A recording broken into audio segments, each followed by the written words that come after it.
chronic trade deficits are no longer merely an economic problem. They're a national emergency that threatens our security and our very way of life. It's a very great threat to our country. And for these reasons, the United States will implement reciprocal tariffs on other nations. India, very, very tough, very, very tough. The Prime Minister just left. And he's a great friend of mine, but I said, you're a friend of mine, but you're not treating us right. In other words, they charge us, we charge them less. So how can anybody be upset? They will be, because we never charge anybody anything, but now we're going to charge. Welcome. You're watching The Big Question. I'm Tamanna Inamdar. Marking what he has termed as America's Liberation Day, U.S. President Donald Trump has unleashed tariff fury on the world in what is probably one of the most aggressive trade moves in recent history. The U.S. president has slapped the entire world with reciprocal tariffs to counter what he perceives as unfair trade practices by key U.S. trading partners. Under this new directive, a baseline tariff of 10% will be applied to all goods entering the United States across countries. 180 countries will be impacted in all. Additionally, a steep 25% tariff has been imposed on all foreign automobiles starting today. When it comes to country-wise tariffs, Trump has announced discounted tariffs on each nation, matching each nation's tariff rates at half the level they impose on U.S. goods. In the case of India, 27% is the tariff that has been slapped, vis-a-vis 52% charged by India on U.S. products. Now remember this number, 52%, because I'll come back to it.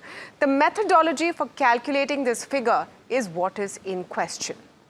Just for reference, India's weighted tariff rate on U.S. imports is 12%, as opposed to what the U.S. charges on Indian imports, which is 3%. So how have we come to 52%? There are many theories out there, but no clear one.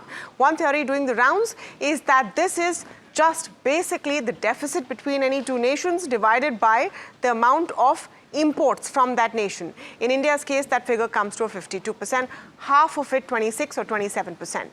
The move now delivers a major trade blow to India, which was hoping for exemptions. Several key sectors like electronics, gems and jewelry, iron and steel are expected to take a hit. Pharma has been spared for now at least. Now, what happens next remains to be seen. We're already in the middle of a negotiation of a bilateral trade deal with the U.S. The trade deficit between the two nations, of course, has been widening for years and has reached $45.7 billion in 2024. Trump has made it clear that these tariffs will remain until the so-called threat is resolved. As for the rest of the world, countries have started hitting back with their own countermeasures, driving up the possibility of a fresh global trade war. The European Union, for example, is saying that the tariff announcement is a major blow to the economy and is preparing its first set of counter tariffs. Similarly, China and Canada, too, have said they will impose their own tariffs. With countries now beginning to retaliate, the big question is, are we seeing the start of a global tariff war? Now, to speak on this and more, let me welcome my guest today, Pramit Pal Chaudhary, Practice Head South Asia of the Eurasia Group. Joining us today, Brian Coulton, Chief Economist at Fitch Ratings, is with us. We're speaking with Jim Rogers, veteran international investor. Jim, great to have you on the show. And Anup Vadwan, former Commerce and Trade Secretary, speaks with us today as well. Welcome to all of you, and thank you so much for joining us here on NDTV Profit. I'm going to start with your take, Jim, because up till yesterday, there was a sense that the announcements may be watered down compared to what was expected. Today, that view seems to have changed. Well, part of the problem is Mr. Trump has no idea what he wants. He only figures it out when he watches television every morning. And unfortunately for us and for the world, Mr. Trump does not know what he's going to do. And he figures it out as he goes along. I'm experienced enough to know that trade wars are bad, but for some reason, Mr. Trump thinks if he's going to have a trade war, he will win. He will not. Okay. What happens in terms of the reactions you see across the world, Jim? Just a quick follow-up there, because the fears are ranging from a global trade war to a possible downtick in global GDP to the possibilities of a recession. How do you see this panning out? We'll probably have all of the above. I'm sure we're going to have a recession in the United States. It's been the longest period since we haven't had a problem since 2009. That's the longest in American history without a problem. So I know a problem is overdue, and I know it's coming. Okay, so, some strong words there. Brian Coulton, I want you to break this down. First of all, if you have a take on how the US administration has come to these figures of reciprocal tariffs, because they are half of what they claim countries are charging them. And that number is a mix of tariff barriers and non-tariff barriers. Have you been able to figure out what the algorithm is? Yeah, they published some econometric formula, which is based on some trade equations with some elasticities, and they basically calculate from those equations how much you need to raise a tariff rate to balance trade, right? That's how they've done it. So these numbers have no relationship whatsoever to the actual tariffs charged by India on US imports. As you quoted at the beginning of the show, the simple average MFN rate charged by India is 12.4%. That's what US exporters face when they export stuff to India. That is higher than the rate the other way around. That's 3.7, but this 52% number is an econometric fabrication.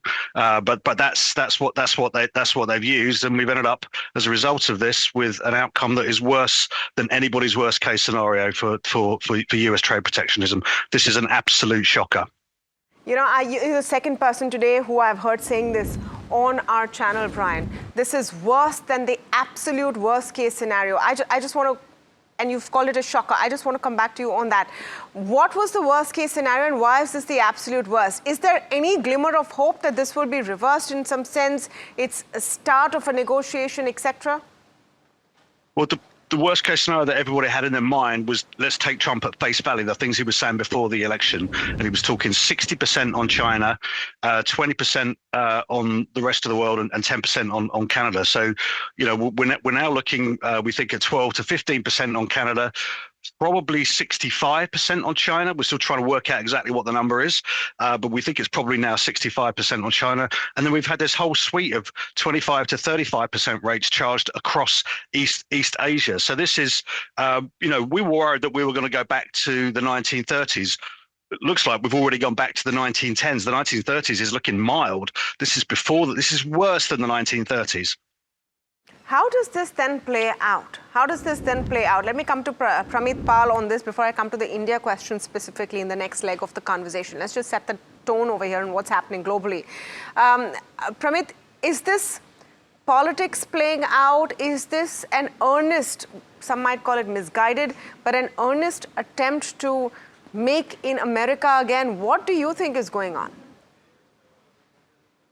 Reasonably clear. The MAGA philosophy, if you wish, or ideology argues with some degree of reason that America became deindustrialized because of over-financialization, an excessively strong dollar, over global, should we say, also excessive international commitments, both in trade and security, and that America needs to rejig or rebalance its economy, in particular to create jobs for the working class and manufacturing. Now, there is some truth in all of this. The question is, how do you change or rebalance the economy? And there is where I think most people would disagree with what Trump is doing. Tariffs in particular are not going to be the instrument by which he can do this, at least not in my opinion, because it will almost certainly trigger inflation. And supply chains, especially with countries like Mexico or Southeast Asia or even China, are so deeply intermingled, nobody's going to move back jobs, build steel plants in the United States on the basis of press conferences and executive orders made by a president who may have only about 2 more years of actual political impact. But he believes that that's what he has to do. And so he'll continue. The real game, I think, for countries around the world is, do you have a path? Trump seems to see tariffs as leverage. In his book, The Art of the Deal, he talks about how he negotiates. I first get leverage on the other person, and then I push and push and push until I get what I want. So tariffs are his leverage. He uses them to beat people on the head or nations. His then game is does he go for the big deal that he always talks about? India's gone into that strategy. It said, okay, let's go for a big deal. So that's why go for bilateral trade bilateral trade agreement right from the start. And that's basically what India will be looking at. Is not that the tariffs matter that much right now. Okay. It's whether we can fold them into a larger agreement over the next 6 to 9 months. But then my question is, how do you go from 3 to 27%, the midway mark? And this is the Indian context. I'm going to come to Anup Wadhwan because, Mr. Wadhwan, we had the opportunity of talking about this before. We spoke about this yesterday. Now we have more clarity. From the Indian perspective, you want a bilateral trade agreement. Maybe you'll fold all of this into it. But even if you have a standard of 26, 27%, by the way, the reason you're looking at two figures is because the president talked about 26%. The White House, output or what they have put out on their website says 27%, which is why you're seeing two figures out there in the Indian context, in case viewers are wondering. So there's a bit of confusion there. But Mr. Wadhwan, for us, even with a bilateral trade agreement as possibly indemnifying us from all of this, Indian perspective, with 27% as the benchmark, the room for negotiation narrows down, doesn't it? Yeah, actually, I think those are two separate things. He's applied these reciprocal duties on a certain principle, and then, as Mr. Chaudhary mentioned, he's trying to draw people onto the negotiating table and extract a deal out of them which favors him. So his instrument for extracting that deal from us will be the bilateral trade agreement negotiation. So these are two, in a sense, separate tracks. So once you strike that deal with him, then, hopefully and logically, of course, there's no logic in the way these things are being done, these 27% tariffs will go away, and whatever is decided in the bilateral trade agreement, they'll come into force. So the question is, how do we deal with this interim phase where you're facing these very, very high tariffs and, at the same time, you are supposed to negotiate a bilateral trade agreement in good faith? How do you deal with it in the interim? And I think most countries, EU, China, etc., have decided how they deal with it. They'll put their own retaliatory duties. You don't see India doing that, Mr. Wadhwan? Do you see India doing that at all? Or retaliatory tariffs is not a path we want to go down? Should we even look at that path? In my personal view, that is certainly a path we should go down. That's a standard trade response. Okay. In President Trump's first term, also, the moment he put those steel and aluminum duties, we tried to persuade the Americans on, how unjustified those duties were on security grounds. And then we put our, retaliatory duties. It is something which is accepted and standard in, the trade terms. And I think certainly that will be an option. And then, every country lives in its own political economy, its own political economy imperatives are there. And I'm sure those imperatives will be there on our decision makers also. And I'm sure these retaliatory tariffs will be on the table and may well, come into play. So Jim, just trying to understand, if everyone says, okay, we see your tariffs and we raise your tariffs, then Trump comes and says, I see your raised tariff and I come back and raise it some more. Where is all of this going? Where is all of this going? There is still some hope for some reason out there, optimism that this will all, at the end of it, settle down. This is not the way the world can work. Is that optimism unfounded, and where does this go if retaliatory tariffs pile on top of retaliatory tariffs? Jim Rogers, the question for Jim Rogers. Oh, okay. Well, listen, I'm delighted to hear that you're optimistic that it cannot work. But you're right, it cannot work. And it's going to lead, if India responds or anybody responds, then it just escalates. And I mean, the world has seen this before. It's never been a good scenario. If people start trade wars and raising tariffs, it always ends badly. And this will end badly too. I mean, just if you don't understand what I said, get out your history books. This has all happened before. And every time it happens, people escalate, and then we all regret it. You ask, when will it end? It will end when everybody says, oh gosh, how did we do this? How did we make such a mistake? And then they will start changing. But in the meantime, there's a lot of pain everywhere. What do you think is the outlook for equity, Jim? Let's talk about US equity, and then let's talk about emerging markets like India as well. Well, I have sold my equities in every country in the world except China and Uzbekistan, because Seriously? When? As of when? Ahead of all of this? oh yeah, about a month or so ago. No, I've gotten out of everywhere, as I say, except China and except Uzbekistan. I would like to own India for the first time in my life. I'm keen on Delhi. Delhi seems to understand how the world is supposed to work, but the stock market's been very strong. So I don't own shares anywhere except the two countries I mentioned. Okay. And I will explain to you that I expect that we're going to have very bad times in world investment markets, perhaps the worst in my lifetime, because the debt is so unbelievably high everywhere, especially the U.S. Okay, so that's Jim Rogers right now saying he's exited all equity everywhere except China and Uzbekistan, would like to come into Indian equity as well. From an Indian perspective, Brian, let me come to you on this. How do you see this panning out? I mean, some of the conversation since this morning that if you're looking at emerging markets, at least 27% seems less than what Vietnam is being tariffed at. It's lesser than China. Does India become a relative sweet spot, or is this all, sort of clutching at straws? Look, there's no winners from a global trade war, right? So you may be slightly less of a loser than your partner, but is that net a good thing? I don't know. Let's not get carried away with how much India's gonna benefit. I suppose if you're looking for silver linings, India's got quite a lot to offer. It's a massive market. The US would like to have more access there. Not all these trading partners have that carrot to dangle in front of the US. So maybe there's some grounds for optimism, but it's a bit early to be talking about upsides. I mean, let's just step back and think about what's happened in the last 24 hours. This is a real blow to India, and I know exports of goods are not so large as a share of GDP in India, but a pretty big share of those goods do go to the US, and the rest of the world is going to be a lot weaker after this than was previously expected. So there are going to be knock-on effects on India from this. And if we do get into a retaliation scenario, as was being discussed, that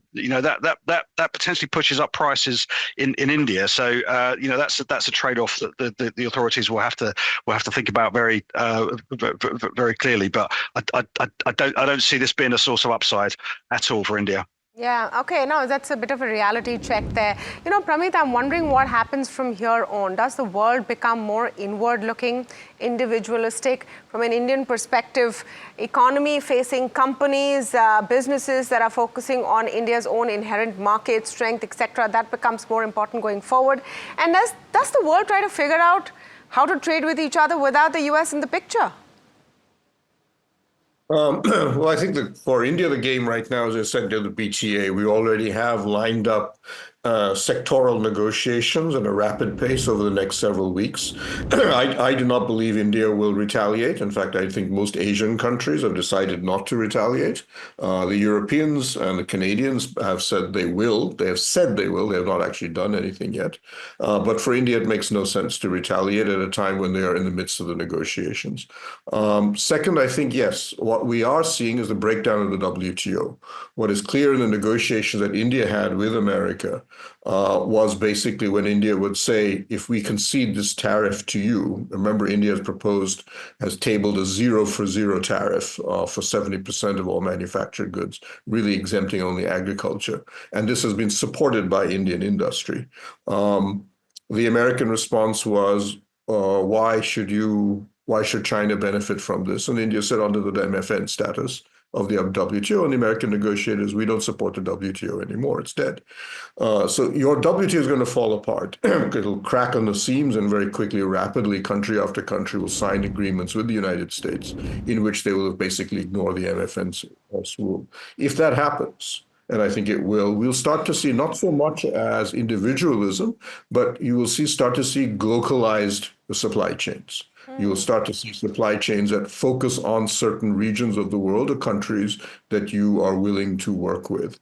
A lot of governments I'm already speaking with already say, we're already working on our plan Bs. In particular, how many FTAs, plurilateral, bilateral agreements do you have that will continue, that will be your backup as the WTO starts to fall apart? Those are the things that we're going to see happening. And those supply chains have been shifting already. We can see that rapidly, for example, in semiconductors and electronics, but they'll start to spread in other places as well. I think the real question will be connector countries like Southeast Asia, which have acted as sort of intermediaries in global supply chains. If they are unable to come to an agreement with the United States, and America remains the final buyer of most of the products that they produce, they will suffer badly because they don't bring more to the table in terms of either final products or demand, or having indigenous capacities. But we'll see how that plays out. But that's a game that will play out over probably several years, not just one or two. You know, we're speaking about this in terms of a game. The stakes are high, but there's going to be some very, very real impact at the end of this. And that's when I want to come to you on, Brian. It's perhaps early for assessments because, like you said, this is worse than the worst case scenario. But the knock to global GDP, the knock to emerging markets, the knock to the United States, is there anything that you're penciling in or seeing in right now or you can share? Well, look, we published a forecast a couple of weeks ago where we assumed that the US tariff rate would go to sort of 17, 18% for a bit and then come back down again.